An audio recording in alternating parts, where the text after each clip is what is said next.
Hi, I'm Esty, and today I'm going to show you how to make mini deli rolls.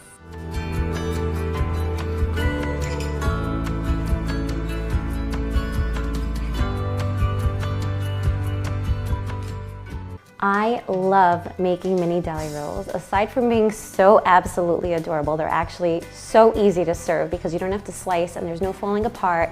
And because they're individually made, you can make as few or as many as you need to. All you need are some pre-cut puff pastry squares, and they just came out of the freezer, so they're still frozen. They're easier to work with when they're a little bit cold. And we've got some mustard here. You can use your favorite kind. This is what I like to have inside my deli roll. If you like to add sauteed onions, go for it. Whatever sauces you like inside, feel free to use them. But I like to have mustard that I just squirt onto the dough diagonally from corner to corner. And now we top our mustard with some cold cuts. I have turkey that I rolled up here just so that it's nice and snug in there, and I have some pastrami. So you just layer them together. You can do the pastrami underneath and then the turkey on top. But one slice of each. And we work with each one until we're done, and then we'll roll them up. Now that all of these are done, we're going to start rolling them up. And by the time you really get 12 of them done, your dough should be soft enough to work with. You want it still cold so that it doesn't fall apart in your hands and stick to everything that you have, but you want it to be a little malleable, which it is. So what you do is you start from one corner and roll it up real tight to the opposite corner and tuck the bottom underneath. And that's our little deli roll. And then you just do the same thing with all of them. You don't want to tear the dough. You just want to make sure that you're pulling gently and securing it underneath.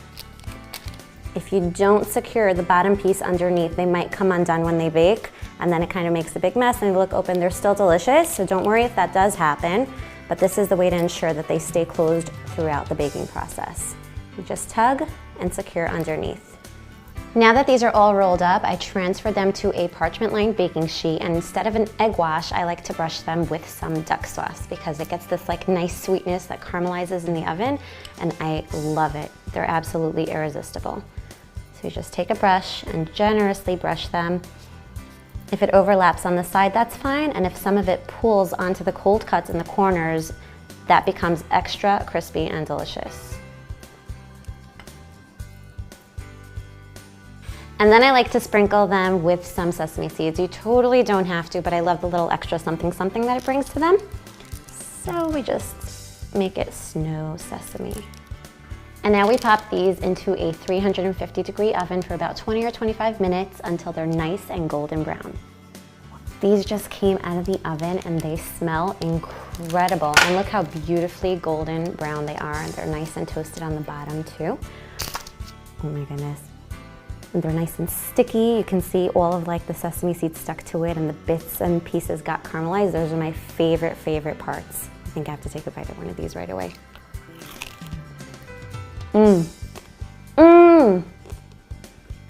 So good. You can find more easy recipes just like this one on Kosherdotcom.